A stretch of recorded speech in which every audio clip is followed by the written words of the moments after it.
Today is Friday, August 30th, 2024, and you have found the Living Youth Podcast. My name is John Robinson. I'm here again with my podcast co-host, partner, good friend, Wallace Smith.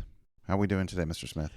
Mr. Robinson, I think we're okay. It's still early in the day. It's not quite yet lunch. I don't want to, be too presumptuous to assume it's going to be a good day, but let's just say it's been a great morning. That's very nice. That's more grandiose than what I would say. I would say it's been an average morning and things are going fine. Hey, we'll take it. We'll take it. Okay. What's our topic today? Our topic today is, it's kind of hard. It's a little fuzzy. It might sound that way, but it's not. We have relationships in our lives, Mr. Robinson, a lot of different kinds of relationships, and not just you and me. All of us do. And there are certain skills you need to be able to have a good relationship, one that can last a long time. And one of those skills is not being easily offended. And among those things is being sensitive to other people's comments, having thin skin. Well, today we're going to try to give some advice to our young listeners. What are some mindsets that we can keep in mind? Is that a right way to put it? It's a terrible way to put it. Mindsets to keep in mind. What are some mindsets we can have and can seek to grow within ourselves that help us to avoid being offended easily? So like a mindful mindset of mindfulness? Oh, wow. Let's go to music.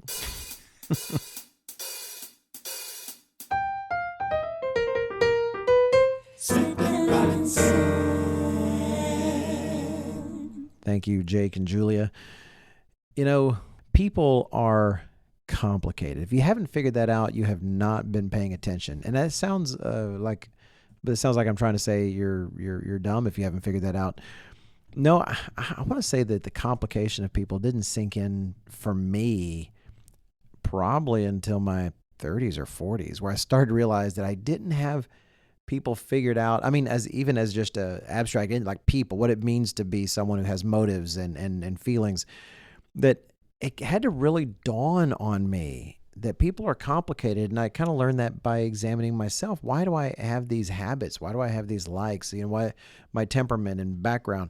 People are complicated. The people that we all know, whether they're in, say, like if we're married, our in-laws family, our in-laws, our spouses' in-laws, maybe it's our friends in school, maybe it's our coworkers.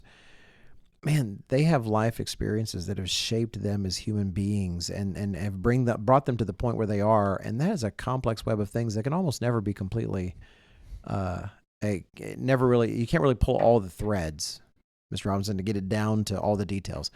And because of that, our relationships are complicated. Navigating those can be very difficult.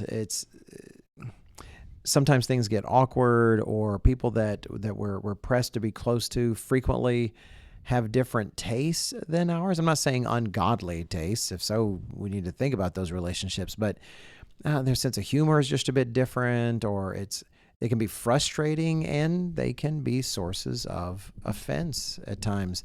And our topic today is just that. I'm struggling on the title. You'll know, because the recording will be out, what the title actually came out to be.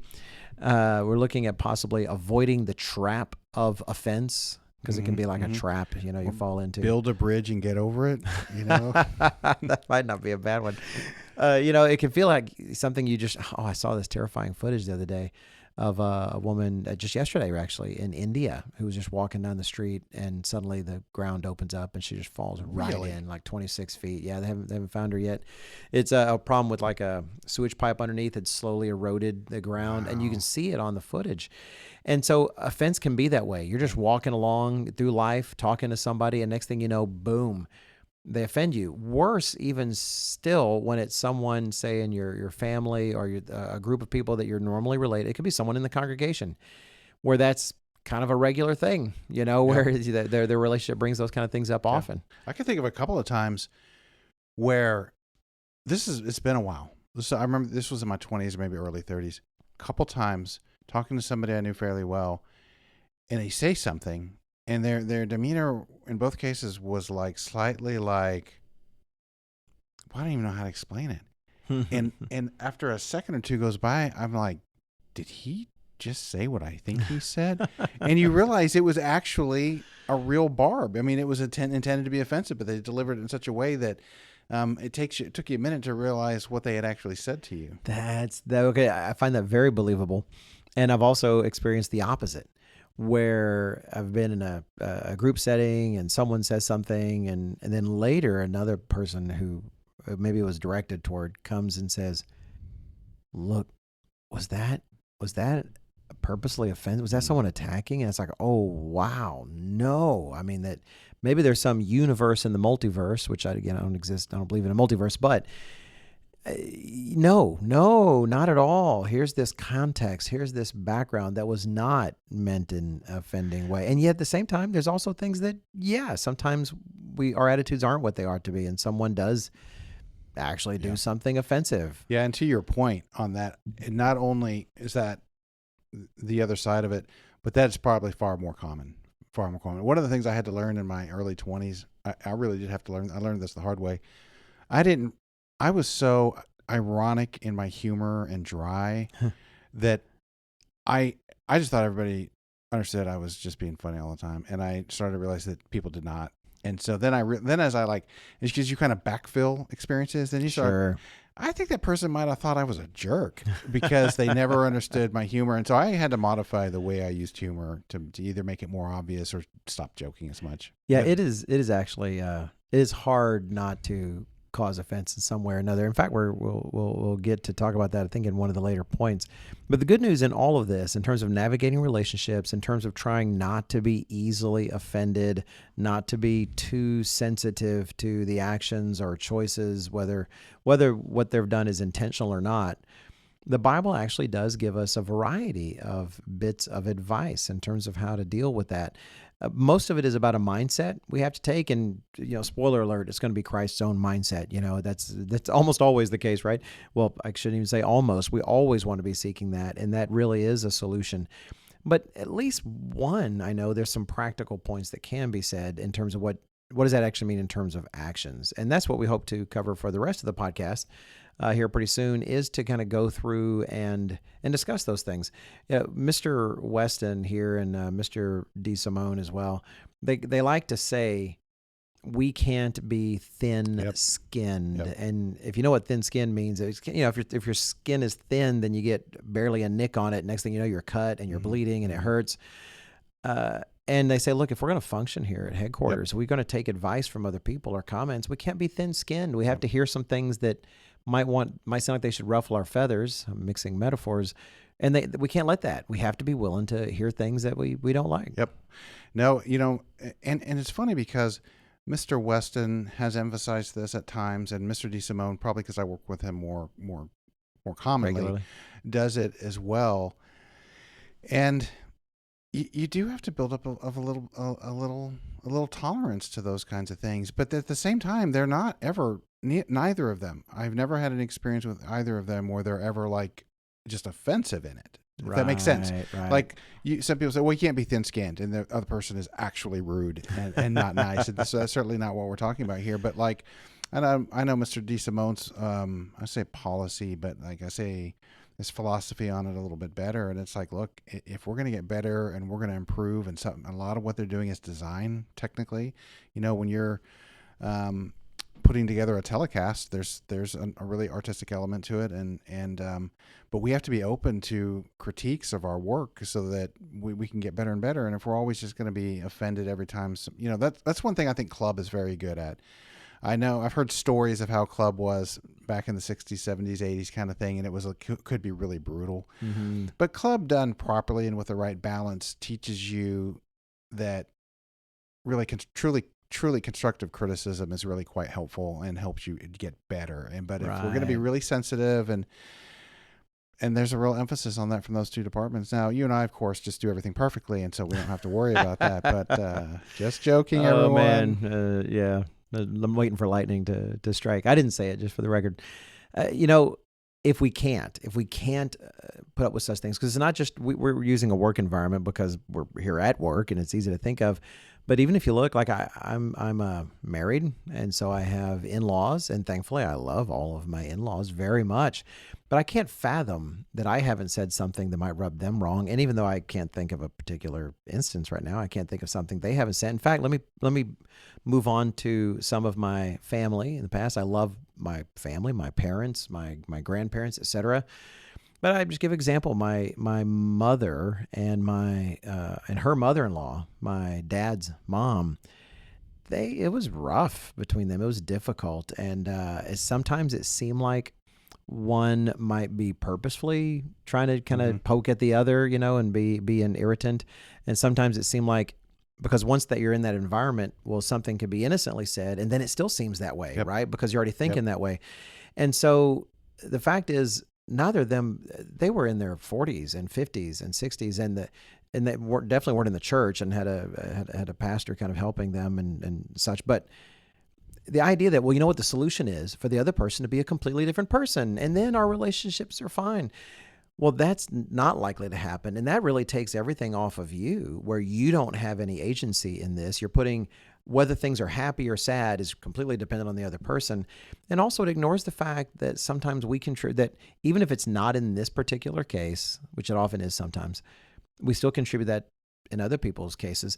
And whenever we are overly sensitive, when I say overly, most of us think, well, I'm not. Other people, no. Let's be open to the fact that even if we wouldn't categorize ourselves as overly sensitive, let's be open to the possibility that maybe we can thicken our skin a little bit more.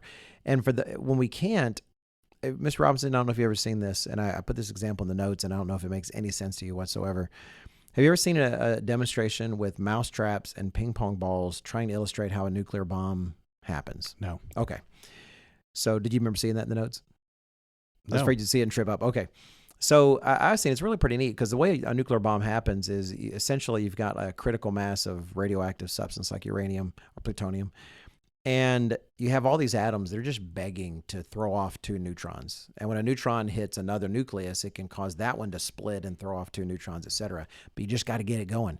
And so you want to inject some neutrons into that, and that can start this chain reaction. And it was illustrated, I've seen it this way at least, where someone had a room filled with mouse traps on the floor, each one with a ping pong ball on it.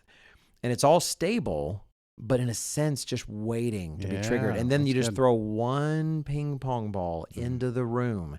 And no matter where it lands, it tends to hit a mouse trap that then throws its and I think it's 2 ping pong balls. And it throws its 2 ping pong balls. They hit other ones. The next thing you know, the whole room is exploding with ping pong balls.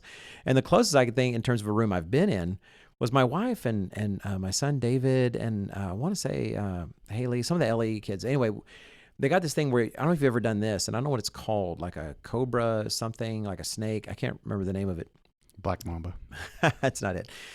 Well, it could be. I don't know what it is. But you take tongue depressors, or we used to call them tongue depressors at the doctor's office, but you've got our popsicle sticks, and you can weave them together in such a way that you create this construct that is like, it's like a loaded, it's like a bomb of popsicle sticks.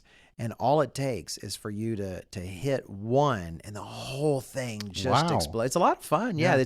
Everything's under this tension. It's stable, but everything under tension.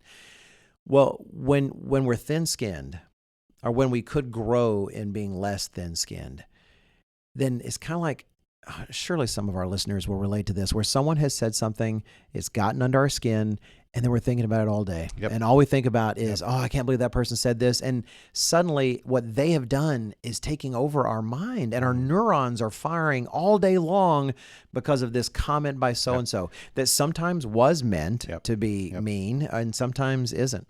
And then even then, now you're primed to interpret that any further comments from that person in the most critical way possible. Yes. It's like the context has been set for your brain to think about them that way. You know, so this leads me into my thought about why I wanted to talk about this. Okay. And I think that's a good setup for it. And so the church, we've kind of taken some spiritual concepts and simplified it into don't be easily offended. Right. Okay.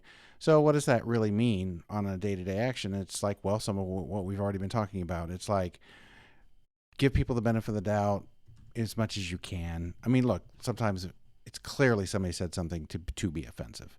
But the probability is 99% of the time they were not actually trying to be offensive. Maybe they were a little curt or abrupt or something, but they weren't actually. Yeah, might have been having a bad day and Yep. didn't have as much energy as they normally pour into a nice statement. So somebody recently was telling me about somebody they were friends with, and that there was some contentiousness in their some other relationship. I had to be generic purposely. And I thought about it. I was like, what I've observed over the years is if there's ongoing tension. So let's take a family, because that's the simplest one. And my daughter Maddie just got married, so now she has in-laws and he has in-laws, and so it's not just my core nuclear family anymore. I now have in-laws from my own kids.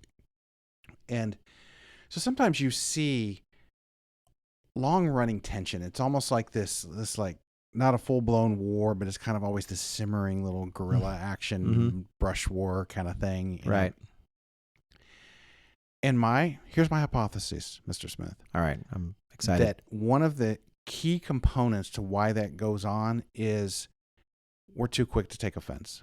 And so, like, you can avoid long-term contentiousness with people often if you just kind of either let things go, or so this goes off way into a whole other process in my mind. Okay, there's a bunch of ways we can do that, and we'll get into it.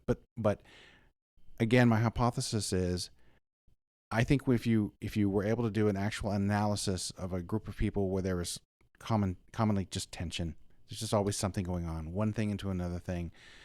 At its root, one of the main causes is too quick to take offense, too quick to think what they were saying was somehow a dig at you, or,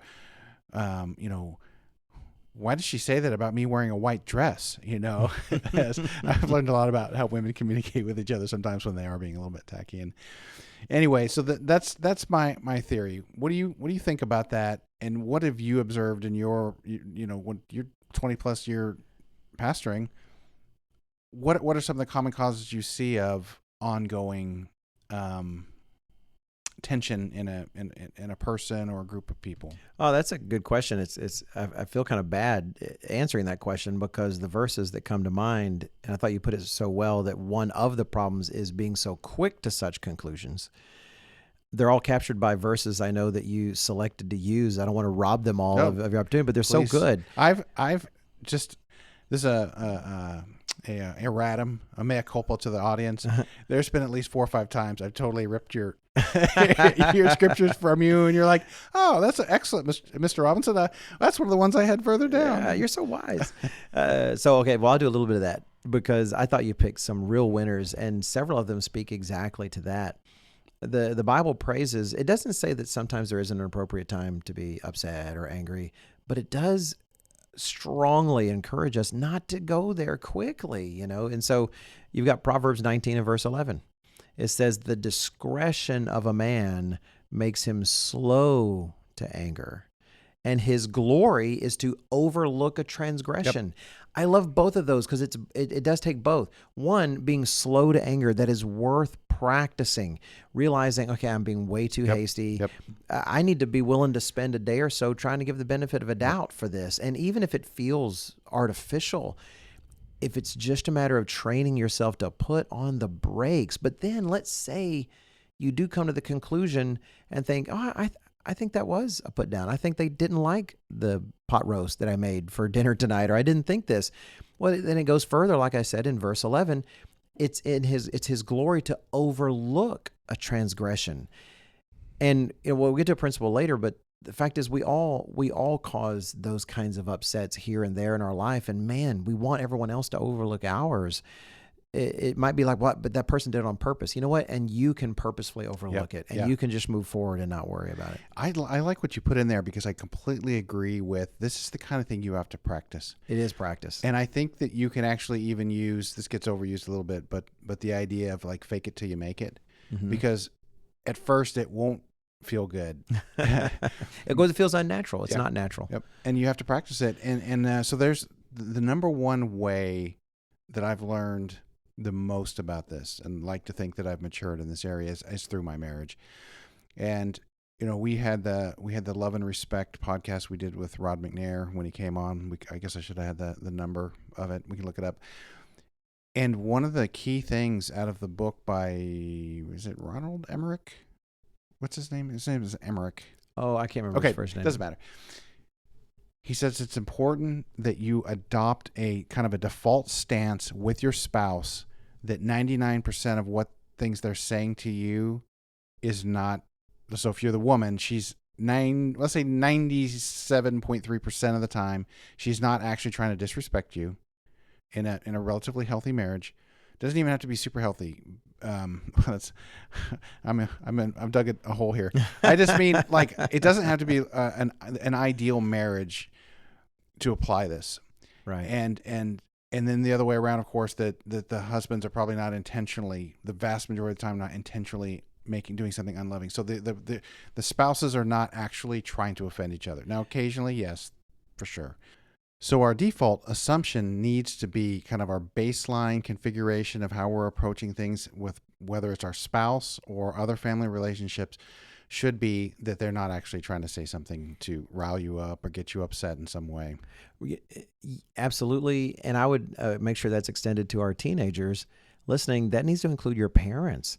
The fact is, our parents actually do love us. It's so easy to think that you don't understand why mom and dad are trying to ruin my life. It seems like whatever it is I want to do, they want the opposite. And if we can at least assume from the beginning and practice assuming this, because it does take it takes work, that mom and dad actually love me and want the best for me, even though their decision is rubbing me the wrong way, or their conclusion about me or my friends is rubbing me the wrong way, and I feel offended, not to assume the worst of their intentions.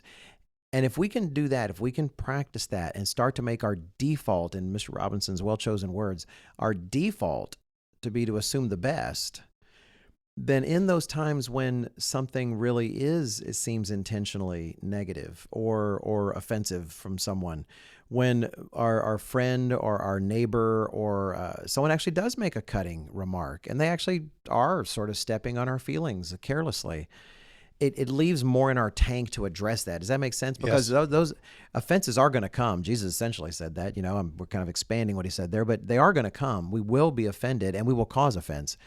But the more we have in our tank to apply to those real circumstances, we don't just have to fulfill the first part of Proverbs 19:11, where it says a man should be slow to anger, but also the second part, that it would actually be to our glory to overlook those transgressions when they actually show up. It's actually pretty interesting that wording is used like that, because that does make it a more I was going to say magnanimous. I'm not sure that's quite right, but like it doesn't merely just say, and it's nice if you overlook a transgression. Like, it's to your glory, like it's to your credit. It's yes. So yeah, I like that one too. I'm glad you like that as much. Thanks.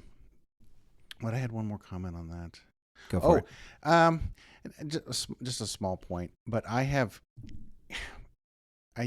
to use the word intentional because of the way it's used these days, but It's still a word that has good meaning. And that's the kind of thing I've had to kind of intentionally monitor. And I've realized over, say, maybe the last 10 years of my life, how often I find out something suboptimal about a person or their situation, but I'm like, you know what? We're just going to lock that in the vault, because there's nothing to be gained by bringing that out. And so that's kind of getting to another podcast there. But. Well, but at the same time, when we're offended, it makes it that much more tempting to bring it out, right? And yet, if we think about how many times we make mistakes, boy, we sure do appreciate when people don't keep bringing those up. Since we're kind of already into the biblical advice element of these things, I'd like to highlight something that it's sort of a biblical fact, but we kind of miss it, and it's easy not to think about it, but it's definitely true in our congregations. And that is I think part of what helps me with my attitude about some people that I feel might be offending me, or that I hope that they're dealing with me when I'm being offensive, whether purposefully or accidentally, is to recognize, especially in a lot of these, that this is a part of a group that I may not have chosen, but it is my group. If it's family, it has to be that way. If it's my family or my in-laws, yeah, that's this is the family, that this is something that exists. But this is going to sound, I hope it doesn't sound less manly. There's nothing wrong with reading old classics or watching BBC shows of that. So inspired by, I would say mainly by my daughter-in-law, Isabel, and Ben has really enjoyed these. And so now we're all watching them. We've started watching some of these like Jane Austen television versions of Jane Austen books. We just recently watched the BBC version of Emma, which was actually very good, I have to admit. We're currently in the middle of the BBC version of Pride and Prejudice. I've been told it's way better than the movie, and we're watching the BBC version. And if I add to that something we saw a few years ago, and I remember seeing it way back when I was in high school, and that's Anne of Green Gables. I'm saying this because hopefully some of our listeners know of these things. And that's not the one that was on the. Not Netflix? The newer one, not the Netflix one. Because season 2 goes full. Oh, I would not endorse that in any way at all. And a lot of Anne of Green Gables people did not like it for that reason. Well, but I mean the way back the 80s, 1980s version, not the Netflix, and. Man, somewhat I picked up from those different settings, England or Prince Edward Island. But part of what was fascinating about those is the time in which they pictured, and the communities they pictured, the people around you in your village or your small town or city. That is your people. Yep. You didn't pick all of them. Some of them moved in from out of town. Some of them are a new family that's there, and you may not want those people, but they are your people. When there are social occasions, they're the ones that will be there. When you are planning a social occasion, they will be some of those you invite. And seeing how they, even though I know it's fictional, a lot of it was modeled on the realities of their time. It's the period pieces. There was a sense that I'm going to overlook things. Yes, this person is, there's friction here. But you know what? This is also my neighbor. And I'm hoping they're going to overlook things for me. And in particular, I can't remember the names. There was one in Anne of Green Gables, there was one of her guardians, Marissa, I think it is. And there was a neighbor, boy, I wish Isabel was here. She'd know all the names. But there was the one neighbor lady who's just really irritating, was always negative about Anne and such. Well, in the end, she ends up moving in. They end up kind of being two widow ladies, or I'd say not exactly widow ladies, but still kind of old ladies kind of taking care of each other. And even though she was irritating, and it was kind of recognized that this woman could be irritating, it didn't change the fact that this is also my neighbor, and frankly is a friend. Yeah. And this is why that is. That's interesting. Yeah, and it's like there was an understanding that your friends weren't perfect. And I don't mean as in they entice you to sin. We're not talking about that. You definitely need to judge that. But no, in terms of personalities and well, back then there was less choice. Nowadays we kind of feel like I just wish I could cut that person out of my life or go on. Well, no, we can't always, because, and the reason I talk about it being biblical is I thought of two different examples. One was the apostles. In John 15, Jesus Christ makes plain to them, in John 15 and verse 16, he says, you didn't choose me, I chose you. And I think of some of those guys, and you can't tell me Peter was not annoying, to some of those guys. And we even know there was friction amongst the apostles. And yet, guess what? God himself decided these 12 men, of course, when you get Matthias in, you get Judas out, but still, these guys, they're going to be facing life and death situations together. They're going to be deciding the fate of the whole church and helping set that foundation. And that was a community that God created. And they couldn't say, Bartholomew is just so irritating. I'm not going to deal with him, No, you had to figure out a way to do that. But then also, even more broadly than that, one that might affect actually does affect all of us. In 1 Peter, I want to look it up so I don't get it wrong. In 1 Peter chapter 1 chapter 2, God is speaking of all of us in the church. And he's saying all these great things. In verse 2, he says, you're a chosen generation, a royal priesthood, a holy nation, his own special people, that you may proclaim the praises of him who called you out of darkness into his marvelous light. Well, that's all wonderful. That's great. But then he highlights, and it's easy to miss it and not meditate on it. But in verse 10, he says, who once were not a people, but are now the people of God, who had not obtained mercy, but now have obtained mercy. And I think about that. And sometimes we have people over at the house, or we get-togethers at the Charlotte Family Weekend. Or if they come to my house and get tenderloin, all of that. That's right. These are people that probably left to my own devices, some of them, I would not be hanging out with them, and they would not be hanging out with me. And yet God himself and Jesus Christ, there on their thrones in heaven, they have decided that we are a people. Yep. It's not for me to decide this person's unwanted. This person, no, it's actually for me to learn to live with this person and to learn to deal with, the quirks, just like I know it's on them to live with mine. And that's the way life used to be more broadly in the past, before we were far more mobile. And I think that we've kind of lost a muscle, if you will, in terms of learning how to deal with those situations, because we have far more control over those situations today. But the spiritual need there hasn't really changed. So thinking of yourself as a community that you don't have full control over and how to live in there. Okay, then, so I have that gives me several thoughts. One, let me chime in, and more than just a few times, I have noted, I've just been somewhere at a church service or a church function, or maybe out to eat with some church people, and maybe it's a very disparate group. It's like you said, not people that would have, under normal circumstances, probably been breaking bread together or at an event. And I thought, wow, it is just a tribute to God's Spirit and what He's able to work in us that this group of people is together. It just depends on Yeah, I don't feel that often, I do sometimes too. or even all the yeah. time. But like you're just I've been in a given situation, and I think, wow, this is actually kind of amazing that we're all here like this. This reminds me of another thing, and maybe this will be a good kind of move in as we move along here, a good Opportunity to set up the next phase. So I'm sure you remember a few years ago, it's kind of fallen out of favor a little bit, thankfully, but do you remember the phrase, microaggressions? Oh, yeah. How could you hated not? that phrase, right? Yeah. So I remember when this whole microaggression thing started being trotted out as a real thing. And Are you going to explain it? Because Yes. some of our people, Yep. okay, good. Yep. And I remember when it started, that was of all these various ideas, progressive ideas that have advanced over the last, especially the last, say, 10 years, accelerating in the last 4 or 5, it seems. Right. This idea of a microaggression to me jumped out as it's literally the opposite of how people should be approaching the world and behaving, because it's a microaggression based attitude is the opposite of not being easily offended. So what a microaggression is, so a microaggression can possibly even be not even you say anything or do anything in any way threatening, but maybe you're in a wrong group or of a wrong racial makeup, and so just your mere presence can be Your politics, you're wearing a red cap or a blue cap, right?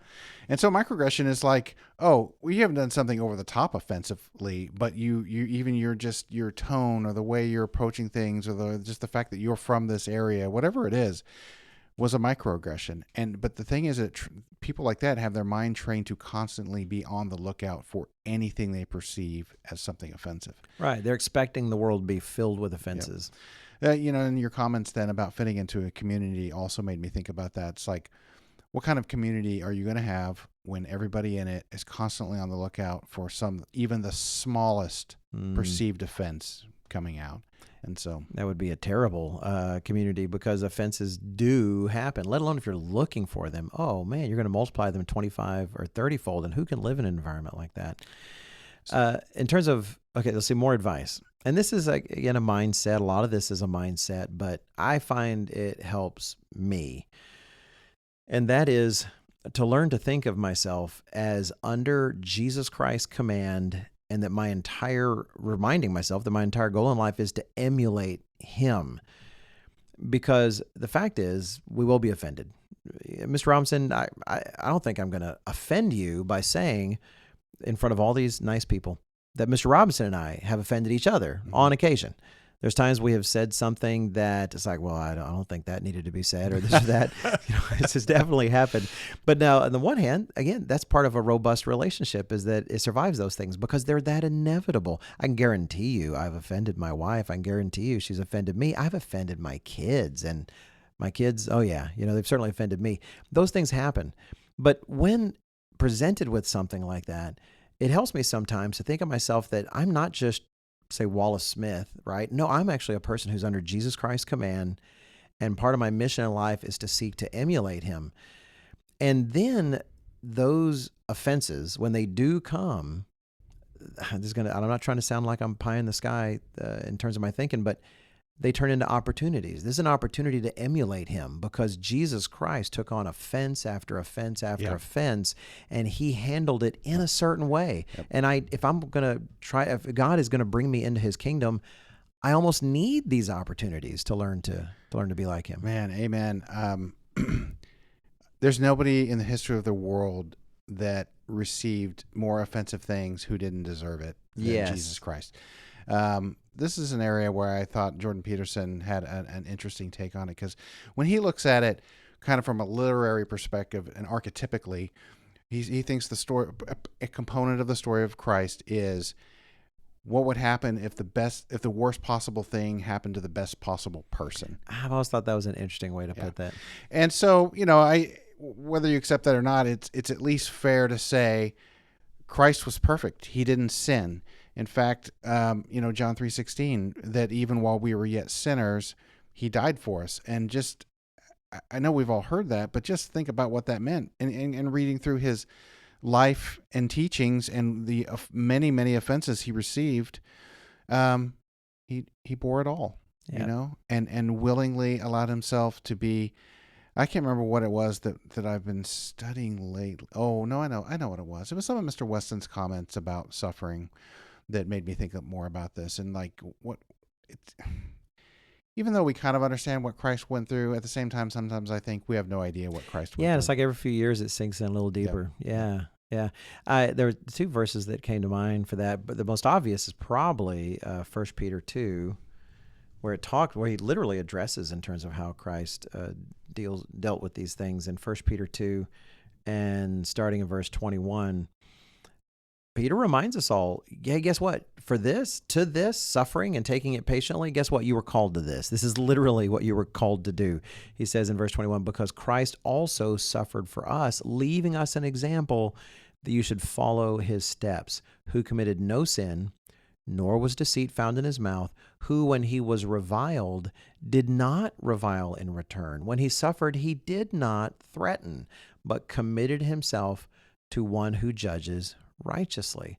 And that idea there in verse 23, for instance, where he recognized, that is, it seems to be saying to me that Jesus Christ recognized that, you know what, I know these people think this about me, but it's what my Father thinks that's most important, and I commit myself to his judgment. And that, it seems that Peter is saying, gave him the strength to put up with the other judgments, gave him the strength to put up with the misjudgments and the inaccurate judgments, because it's not just that Jesus Christ walked around for, really 3.5 years, but the 3.5 years, he didn't walk around just begrudgingly serving us and loving us. He literally loved us the whole time. And so he understood, my real judgment comes from God. I'm not going to let this get under my skin. And he just kept serving us. My father-in-law had an interesting hypothesis about Judas, and he thought that part of it was he started to be bothered by Christ's always upbeat, chipper attitude. I don't know if that's true or not, but that was an interesting take. I think That's funny. It's at least plausible, because that's one of the things I think I learned through the story of Cain and Abel is Abel in a couple different places is called righteous, and that means something, and that means he set the right attitude, and if you have the right attitude, then you're probably going to be an optimistic person and positive. And you know what? Cain got tired of his good example and different things.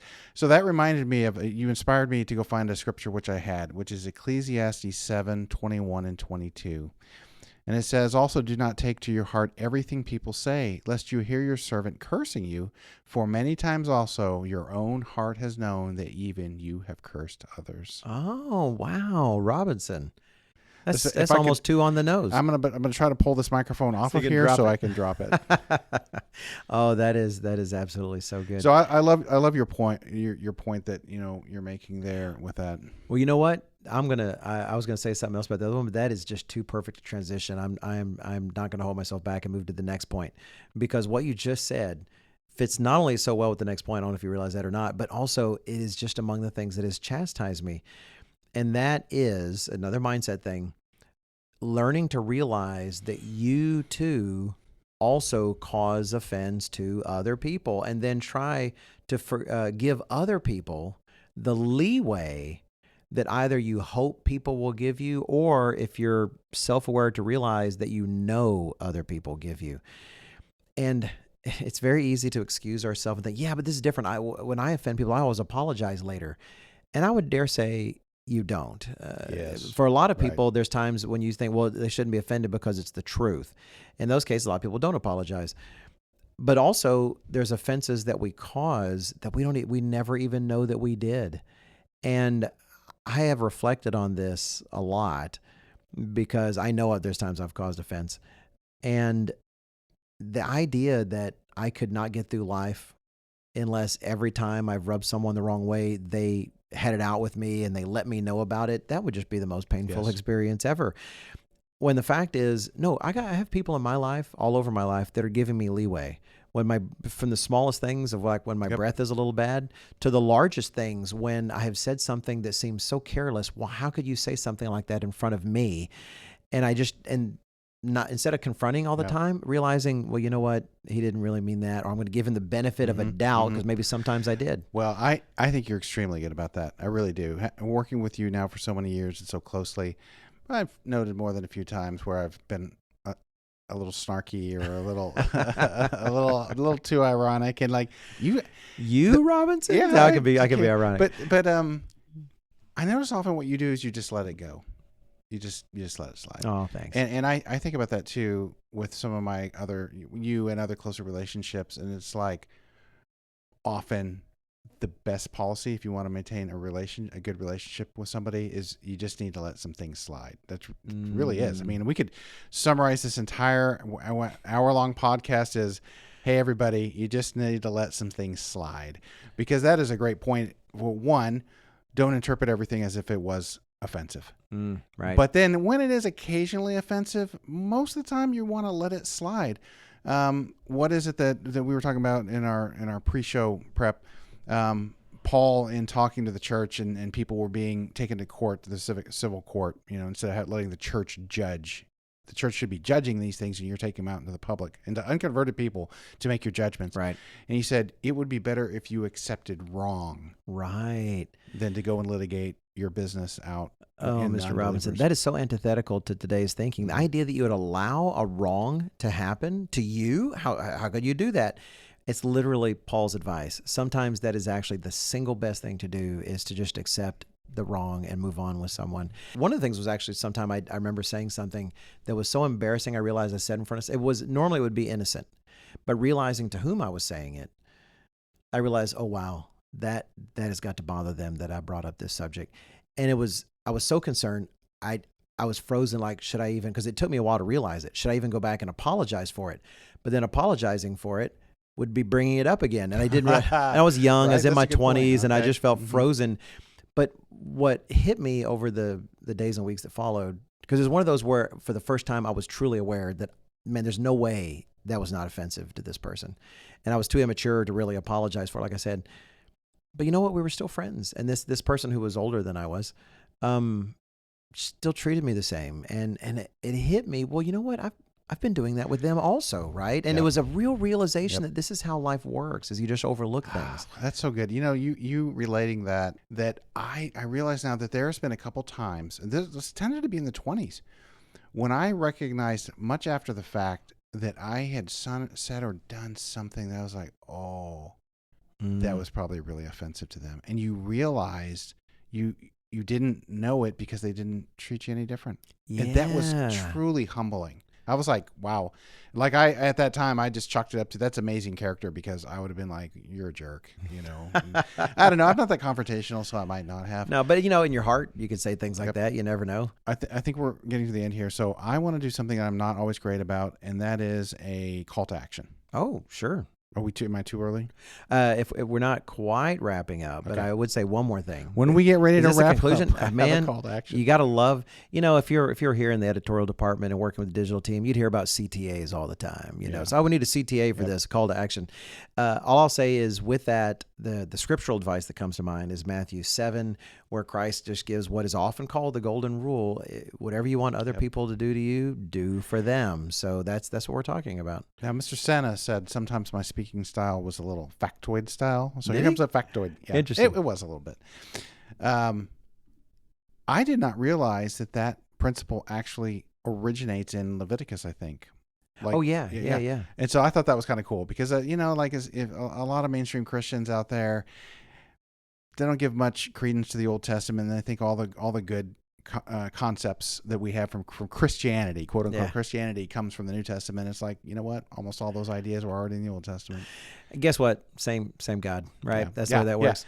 In fact, when he said he was magnifying them, I think maybe what he was doing is taking concepts he'd already delivered and making them more applicable. Okay. Then the last larger picture thing, and I think I can drop this and then let's go to an amazing conclusion. And that is, and this sounds like really larger picture, and it almost sounds too simple, but wow, does it make me think and help me in these things? It's interesting. One of the last things Mr. John Gwynn told me is whenever he told me that the church wanted to hire me in the ministry, and I was kind of having my Moses moment, like, "Are you sure? Have you thought about this?" I mean, I'm not sure. I had been to Ambassador College, all these different things, and he was so patient and he was so kind, and he told me, and I may have mentioned this before on the podcast, but he said, Wally, you got to get three things right. You have to work hard and preach the truth and love God's people. You do those things, a lot of things tend to work out. Well, of those things, I've tried to do those to be sure, but one of the things that's really resonated in terms of where I always feel like I need to grow more is loving God's people. Not that I don't, but boy, you compare yourself to Christ and you realize, oh man, how much I fall short of that.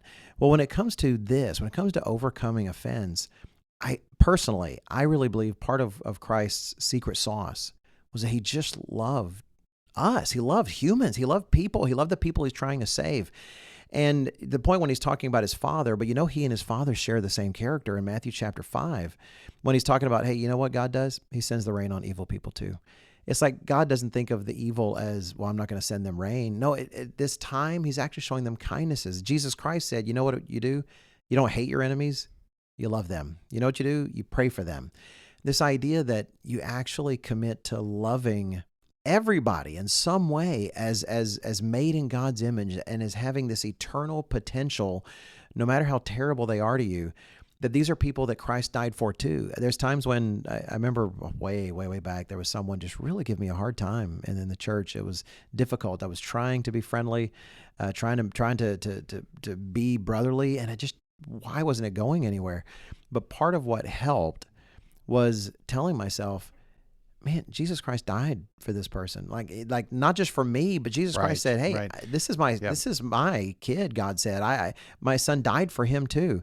And to put that perspective on it. And in terms of the Bible example, one of my favorites that I tend to benefit here and there when I think about it a little bit more is in Luke 9, when the disciples and Jesus were going to walk through a Samaritan village on the way. And they said, well, where are you guys going? Oh, Jerusalem. It's like, yeah, then walk around because we ain't letting you through.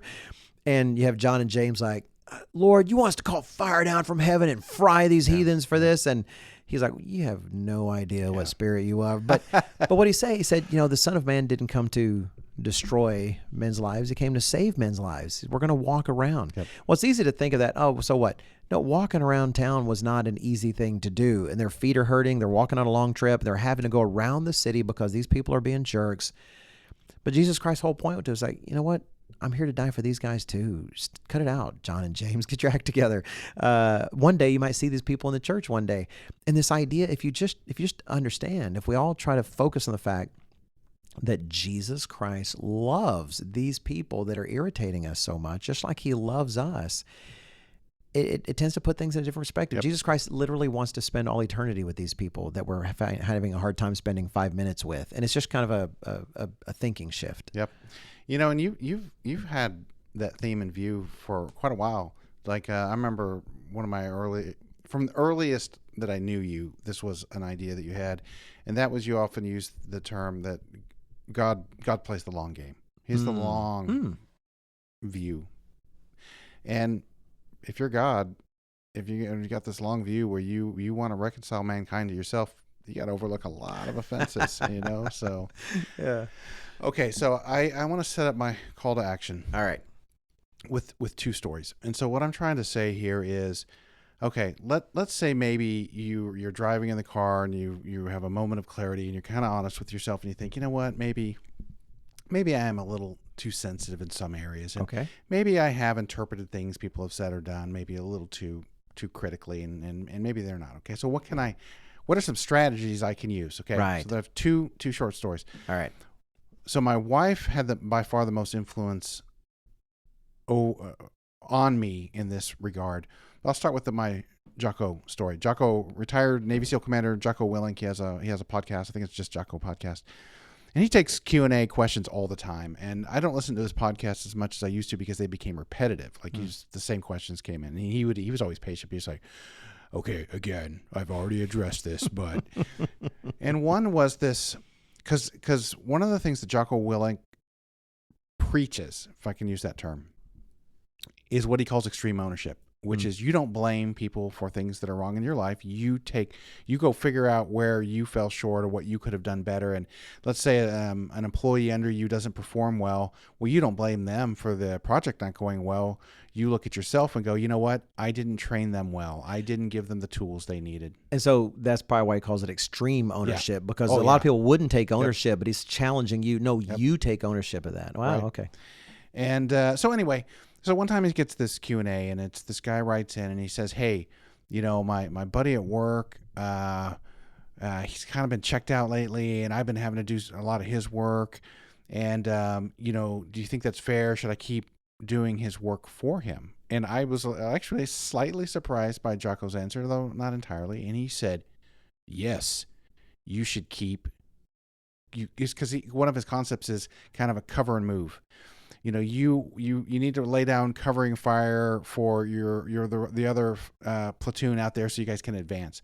And so in this case, to him, it would be like, yeah, that's your buddy, right? You know, but his reasoning was interesting on why, he's not pulling his weight, but you should continue pulling extra weight to help your friend, because you don't know what's going on in his life, what has happened in his life. Okay, so this segues into, like, how did he come to that point, or where is he there? Wow. I mean, if it wasn't like that before and now he's that way, then something's probably happened in his life that's affecting him. Oh. And so this transitions back to my wife, and it's one of my very earliest memories where we're first married. And so naturally at that time, because I was 25, if I thought somebody was wrong or offended, you know, I could talk to my wife, and we're in the same foxhole together, right? You know, she needs to see everything the way I do. Well, she did not see everything the way I did. Oh, dun dun dun. And I don't remember at all the circumstances. Here's all I remember. I remember saying, and so then they did this and this, and she said, well, you know, I think what they were thinking is, and expressed their side of the story, which I did not want to hear. Okay. But that clearly God, I say clearly, very likely God had me have that experience, because it over the next 25 years, it slowly transformed my relationships with everyone. And it's this is how I'm finally getting around to the key point. Hey, you set it up well. You know, they say you don't know who somebody is until you've walked a mile in their shoes. And so I started, nobody's going to love doing this if you're not doing this. If you're not doing this already, you're not going to love doing it. But when there's some contentiousness, or when somebody's doing something that's annoying you, or just anything, one of the best things you can possibly do is actually try to understand where they're coming from and what's the problem. And so often you'll find the behavior that you think is offensive is explainable from their point of view quite often.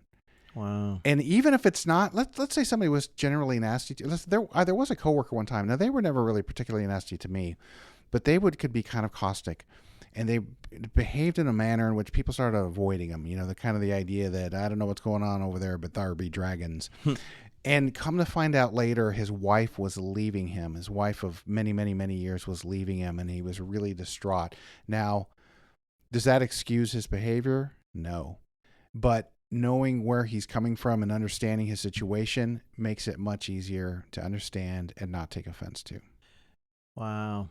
If I had a second mic, no, I'm just kidding. But it truly, so if you want to go around and just be irritated at everything and think everybody's offending you, knock yourself out. You're not going to have a very fun life. But if you really want to make progress and have a better life, I can't recommend anything more to you. And I think this goes hand in hand with your exhortations about thinking about Christ and what he means in our lives, is understand somebody's situation. Where are they coming from? Why is this behavior manifesting itself? Well, there's probably, like, sometimes people are jerks.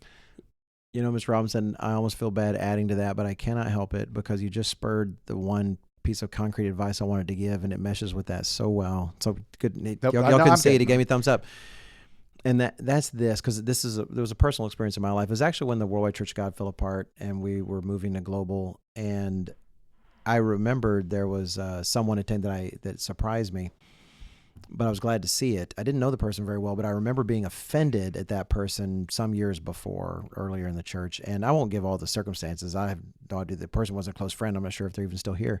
But I remember the person causing offense when I first started attending, and I'd say right offense. We just understand why their behavior was the way it was. Frankly, in that case, it was sinful. I was thinking, what are they doing? They're kind of dissing the Sabbath here and there, the way they're behaving. By the time the person started attending, they were part of a family. I think had married into a family with stepchildren, etc. But I remember wrestling with that sentiment with these individuals. I didn't even know them all that well, but my brain just kept playing it over and over because it was kind of ruining a night for a lot of people that wanted to do things in a godly way. And I remember just being so frustrated in my young 20s and not knowing what to do with it. And I'm so grateful for this piece of advice because I began to see them as like another, like other, like someone who's barely even human. They just exist for the sake of offense. Yep. And every thought of the person was nothing about other than it was just the offense. And some minister, I wish I could credit him, but I can't say what, but I appreciated this advice early in my life in the church, said when you have something like that, it's almost akin to Matthew 5:44. It's like an enemy almost. They're not doing anything to you, but it's like an enemy. And what does the Bible say to do about them? You pray for them. And so I thought, well, that's what I need to do, right? But it's interesting because you want to pray, well, God, help that jerk stop being such a jerk, and maybe the first prayer. That's right. Help them learn the lessons that will cause them to be more like you. But I realized that wasn't what I needed to be praying. That's not really praying in a sense for them. And so I began praying for the individual, realizing, given his age, et cetera, well, he's probably got a job, help him to have a good day, help him, give him various situations, and actually praying for him, like going back to the other advice, like I'd want to be prayed for. Yep. The things I want someone to pray for in my life, Yep. My struggles in studying at the time, other things. And when I found I committed myself to that, more and more, ignoring the offense, but praying for them as a person, I started seeing this, go figure, Robinson, I began seeing them like a person. And suddenly they were a lot more like me. And I could, and even though if I didn't know what brought them to that place where they were behaving the way they were, the more I realized, well, I've got my own faults too. I mean, they didn't get to see them that day. And it just really humanized that person. And suddenly I found myself, even if I didn't know the details, it's like I wasn't offended anymore. It was like a miracle, and I appreciate it. I'm glad you brought that in. And the way you related that made me think, okay, so it made me start thinking how the mechanism works, apart from God's Spirit. That right. Which of course God's Spirit's a big part of it, maybe most of it. But if you're gonna, let's say, okay, I love that. So let's say somebody, your buddy, your friend, you're offended offends you. Okay. Well, if you're going to try to pray for them, then you actually have to think of something to pray about for them. Then it makes you think, well, I mean, they did have that one thing happen, and that was probably tough. And so anyway, after a while, like if you're going to pray for somebody, you have to think of things about them that you could pray for, and especially if you're not just doing a generic one. Yeah, and there's power to be kneeling before God and literally spending time with Him, helping you think about this person and think about their life like a human like you are. And it does make a difference. But I wouldn't have thought of that if you hadn't had your awesome CTA, Mr. Robinson. Thank you. So, to recap. Being easily offended is only going to lead to a lifetime of difficult struggle, frustration, in your family, in your group, and pray for the people that offend you. We don't even need the middle part.